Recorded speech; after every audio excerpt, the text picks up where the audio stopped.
Hi, this is Danny D, and welcome to Pathways of Hope. Today we reflect on Luke chapter 2, verses 22 to 40. And this is the presentation of Jesus in the temple. Now, let me share with you just three thoughts about today's gospel. First, verse 23 and 24 says, "Every firstborn male is to be consecrated to the Lord, and to offer a sacrifice in keeping with what is said in the law of the Lord, a pair of doves or two young pigeons." Now, to the wealthier ones, even through the Old Testament, their offerings to the Lord were more extravagant, maybe gold or silver. Now, Mary and Joseph were not wealthy. They could only offer what was stated in the law: a pair of doves or two young pigeons. Now, lesson number one: the Lord does not desire gold or silver, but that we give what we can give. It does not matter if the only thing we could give is our time or our talent or the little treasure that we have. What is important is the loving and cheerful heart of the giver. Second, the gospel talked about Simeon and Anna. Simeon, the gospel said, is a righteous and devout man. He faithfully waited for a very long time for Jesus, because at some point in his life, the Spirit revealed that he would not die before he had seen the Lord's Messiah. And that day, he was moved to go and enter the temple courts.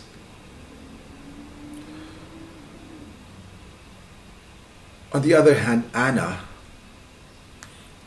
they said a prophet named Anna, she too was very old. But she came to the temple and worshipped night and day, fasting and praying every day, waiting for the Lord who was to redeem Jerusalem. Now, what they had in common was both of them heard the prophecy, stuck to it, was faithful every day, and finally, when they saw Jesus, they were more than overjoyed. In fact, Simeon sang, "Lord, let your servant go in peace, for my eyes have seen salvation." Now, if only we could meet the Lord in the Eucharist with the same reverence and joy. Because in the real sense, we are like Simeon and Anna when we go to Mass, meeting the Lord in the temple. So when we receive Him in communion, our hearts, in the depths of our heart, we really sing, "Lord, let your servant go in peace, for my eyes have seen salvation." Now, lesson number two, the Lord wants our steadfast, loving, praying, and waiting patiently. But the joy that awaits is worth the wait. Now, when our dreams don't come true in a day, we, like Simeon, need to keep in mind that God is still at work. That He is still wrapping the package.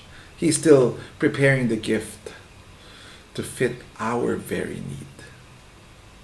Now, we need to pray not just for the gift, but also for the patience to wait for God's beautiful unveiling. Now, lastly, Simeon told Mama Mary, "And a sword will pierce your own soul too." He was saying that we should not expect an easy path on this way of the Lord. This sword that has pierced so many hearts of people who were after God's heart. Not only of Mama Mary or Joseph or Jesus, countless saints over history. And also people I know who are actually modern day saints, who have followed the path of Jesus. Their hearts continue to be pierced as they suffer in His name. But like Simeon and Anna, the joy that awaits is well worth it. Now the gospel ends with, "And the child grew and became strong. He was filled with wisdom, and the grace of God was on him." This too is our path. And so for this I pray for you today, that you grow and become strong with wisdom, so that the grace of God may be upon you every day. Amen. Have a great weekend.